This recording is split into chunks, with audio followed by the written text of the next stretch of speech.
Hey, hey, hey, welcome to another Valley Forged. I am very excited to go over my Monport Onyx again today with you. I've been having an absolute blast. If you don't know what I'm talking about, there's a link down below. Check out the machine. Absolutely brilliant. I'm having so much fun doing acrylic, which I haven't been able to do for quite a while. It does have its positives and negatives, and I always gotta say, this machine is not for everyone. It definitely was for me. This is what I needed, and I like doing some of my own work. So I'm going to take you over to the machine, and people who have just bought this machine and have got it, I think this is going to be a really important video for you to see the things that I think are essential when you get this machine. And I just wouldn't even buy it without doing these things. So watch this. At the end of the video, I am going to show you how to clean the lens as was shown to me from the factory. That doesn't exist anywhere else online, I believe, because this has a specific autofocus. So let's get over there to the machine and check it out. Okay, let's just get to it. Open it right up. The first thing I would do is I would check your lens. And there's nowhere in the manual, you are not going to find this anywhere, at least as of right now, is this has an autofocus, which is super cool. None of the other ones have this. You know, GWiki Cloud or OMTech Polar, they don't have this autofocus, which is really nice. But they don't show you how to take off and clean the lens, which is obviously the first thing you're going to want to do, right? After you use it a little bit, you have to clean the lens. Now, they have made an ingenious thing here to where it's telescoping. So the part between the mirror and your lens is completely covered, and that's not true for any of the other ones. So the lens gets dirty because all the smoke is coming around, right? And it's going to get onto that lens, so you're going to have to clean it quite often. So if you look at videos for the other desktop lasers, they're almost always going to have an upgrade kit for the lens so that you can just pull it off and on very easily for cleaning. Well, so far this one hasn't gotten dirty yet since I replaced it, and I will tell you all about that. But why isn't my cover on? Now it comes with this cover, which just slides on. It works fine, but as you can see already, it kinks the tube. So I put this all the way on, and then the area that comes from here into here and around gets kinked, and so I won't be getting the airflow that I would want. And that's super, super important. It's really going to hurt your cuts, and hey, why even have air assist if it's not going to work correctly? So, of course, I'm going to take off this cover, which I do on a lot of lasers. And since it has this that covers up the actual lens, hey, you should be good to go, right? Well, yes and no. See this lens? You have these struts, which most of the desktop lasers don't have. It's really nice, but you can see right here where this bolt is. Here, I'm going to try and move the laser. So here's a very common place where you're going to be cutting things, right? You can see those wires are going to touch those struts. So I just want you to pay attention to that. Here, I'll try and get close to it. And realize that you need to make sure, you know, I'm going to find a permanent way to make sure that these wires stay down. Because if they are up, how they were actually, and I saw this while I was cutting, you could see how it's going to rub up against those wires. Fortunately, nothing bad happened.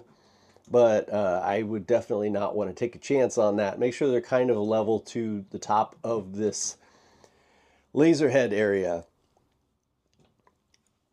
So I am going to show you how to, very first thing if I buy this, I am taking this apart, and it's not hard, it's super easy, and it comes with the tool to do it. I'm going to put a video at the end because not everybody's going to want to go through that right now. But it will a full video at the end that the company sent me to show you how to remove and clean this lens. And make sure that the curved side is up. And that was an issue when I first got this machine. The curved side was down and it damaged the lens. Once I got another one, put it in there, everything is working perfectly. But the thing is, I didn't know, because there's no instructions of how to do that. I didn't know. So now you have the instructions at the end of this video, and yeah, curve side up. And if anybody tells you it doesn't matter, they're wrong. And I would take this off just to let the air flow freely. Then again, make sure your wires are down. This is a brilliant machine. Once you get it how I have it right now, I'll show you a little picture of just the things that I made yesterday afternoon. You know, I'm just off to the races. It's super fun. I also greased the bearings with lithium grease. I couldn't tell if it was lubricated when it first came, and I wouldn't trust that it was. You're getting a heck of a lot of machine for the money. And that means that maybe you need to go over it a little bit when you get it. So the second thing I would do is I would definitely get a Ruida controller. I will put a link in the description as well. There'll be lots of links for a lot of things. For this controller, it's not that expensive. I got it on sale for 120 bucks, but I think it's usually 150. And if you're going to make the commitment to buy a machine like this, there's just a button right here. I could show a picture. And if there's something wrong, the machine's not working right, it will just turn red. It won't tell you what the problem is. And that's a common issue on you know, all of these desktop lasers. Well, there's a guy named, I think it's Edmund's Workshop, and he teaches you how to put in this controller. Super easy, wasn't a problem at all. The hardest part is actually, I had to make a hole in the side to put the cables through. Now, the internal layout of this is very different than the Polar Pro, which he is going to show you, or the Polar Home Tech. All of his materials are here on the left-hand side of where to connect it and how to get it out. But for this particular machine, everything is down here on the right-hand side, so I made a hole on the right-hand side. I think I have a picture of that internally to show you. And then I just put a grommet in there. I got a grommet kit, not very expensive. I used that grommet kit to also put this in here so that I can just put my controller right here. But then it's easy to remove because I'm often taking off this panel. So what I did is this kit, this is a Maker 10 kit that for the Ruida controller for these particular types of machines. And it is so brilliant the way you put it together. I will link a video of this item and how it's put in and everything. Exceptional job. And the guy who makes it seems like a really awesome mad scientist. You know, he's just making things.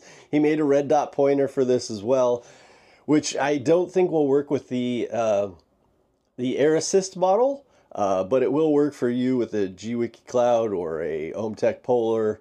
And if you replace this for any reason, then it would work. And which I'm going to show you, because I ordered a non-autofocus lens for this just so that I would have a comparison, which I'll get to in a minute. But I wanted to just look at the USB goes right at the top. I can fully work from the machine itself. I don't need to be a light burn, so I design everything in light burn. I shoot it over here to this, and then I can just work from here. This is magnetic. It fits right in here. I can actually turn it, but it's just great the way it is. It's in the exact perfect spot for me, but it will, again, once it will come off very easily, and then it actually can stick to the side. Because it is magnetic, it will stick to the side. but I wanted it right here. You can also put this, as he'll show you in the video, you could put this on a stand, a suction stand, and he puts it right here on top middle, you know, with the controller right here, and it sticks on because it's on a suction cup. The reason I don't do that is because I often frame and do things with the lid up, you know, so I can really see what's going on in here, and I can just hit the frame button. So it made more sense for me to have it right here, but then have, because I take this panel off quite often, I wanted to have it removable easily, which, so everything is perfect. If you do it this way, I think you're going to have no issues whatsoever. And since I'm not using the start button anymore, I put the grommet in there, and then now the case is held very easily. So I think essential, I think if you're going to decide to buy a Monport Onyx, I think you just go ahead and get this controller. It's, for the extra money, it is such a no-brainer to me. You know, the guy from Edmund's Workshop, like I said, will show you how to install it. It's the same, it's just in a different spot. And then with the Maker 10, you know, it comes with a braided cable, and everything's just put together for you. I think just wonderful job. So that's essential in my opinion. I also removed the fan that goes right here. I just wanted to have more airflow. Now I just took the cover off right now so I could show you. There is a cover that will cover up this area. That's off right now. You know, I'm sure it's optional, but I want as much airflow as I can possibly get pulling through, and that's working absolutely brilliantly right now. So, but removing this fan part was pretty easy because it comes with a really good fan. And all the fan is going to do here is just obstruct, unless they're flowing at the exact perfect right rate.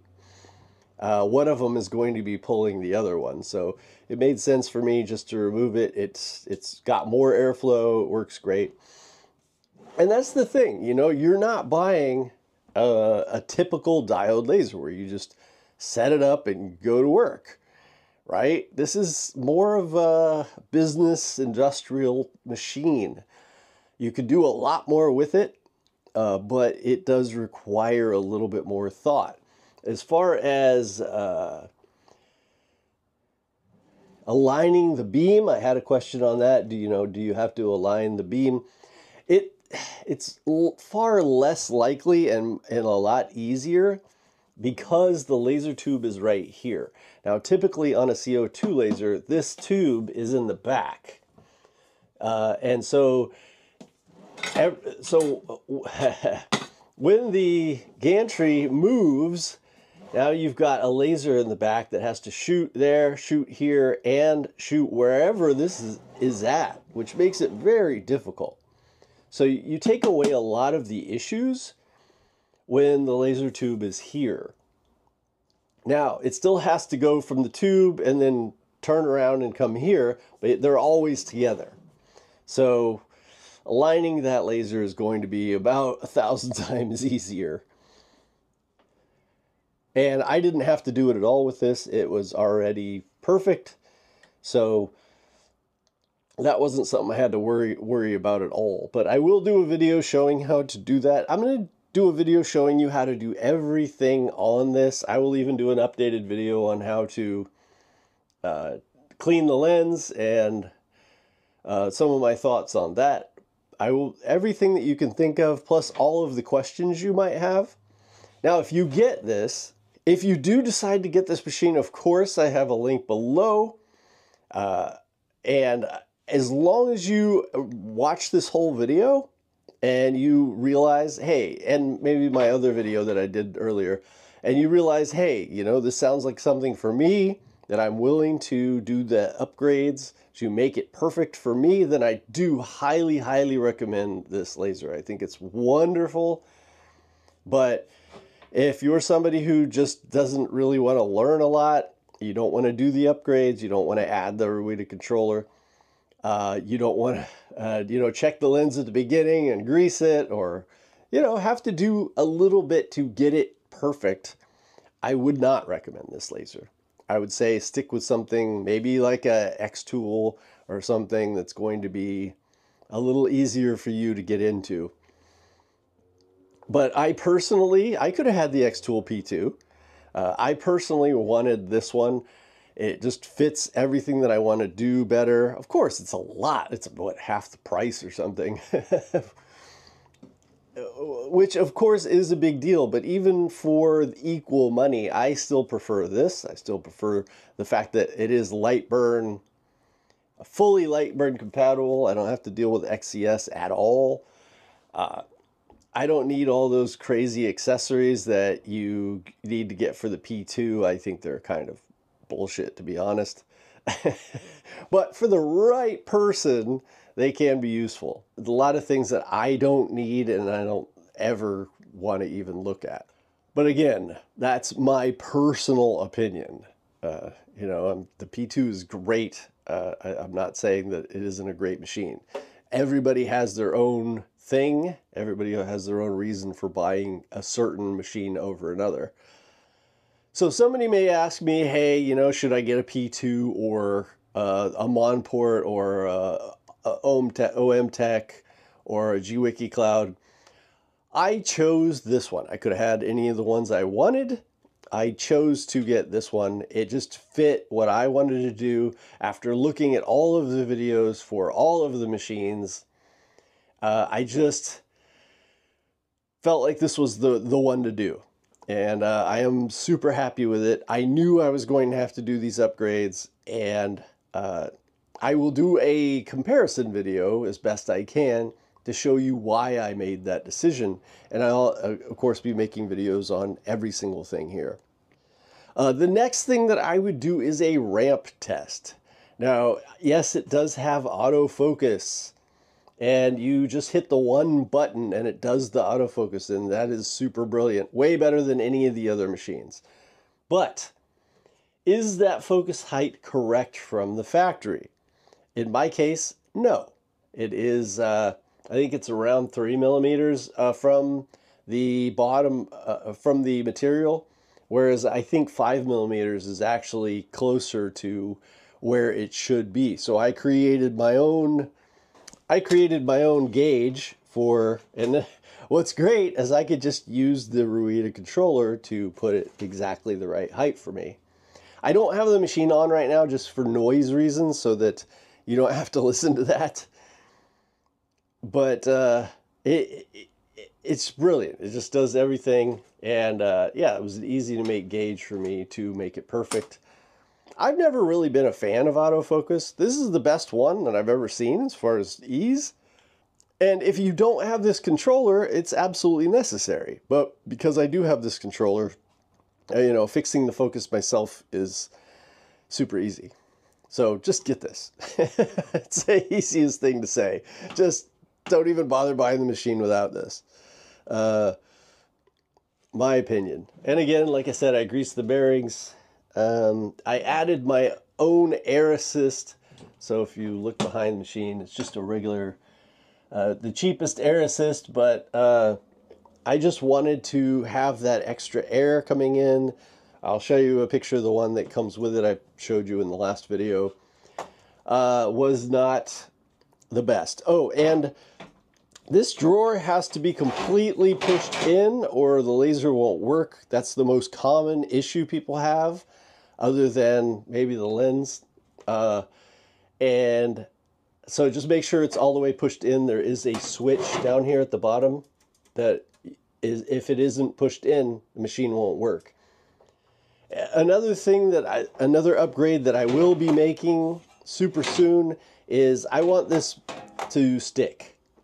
Now, of course, you need to take it out to do a lot of things, so you want it removable, but I want it to stay in the exact same spot every time while it's in. So that's another thing. This is kind of silly, in my opinion. There's just this little rubber thing that fits in here to for the pass-through, but it just comes out so easily. You just pull out the drawer, the thing's gonna fall out. So I'm going to come up with a better solution for that. I don't really use the pass-through, probably not going to use it much. So I'll have a more permanent solution and that I can still remove if I need to. It is really nice to have a drawer that I can just pull out. And what I would do is just take my handy dandy hose, suck it all up, and then close it back up. It's going to be super easy. So I think that's about enough for this video. There are so many things to go over. It is super fun. I'm already making lots of cool things that actually have already been sold. I just got to take them to the store. So I'm super stoked on this. There is a lot to love, but you also have some homework. And that's just part of the deal. So if you're not willing to do that, I wouldn't bother. But if you are willing, then brilliant machine. Okay, I will see you in the next one. Love y'all.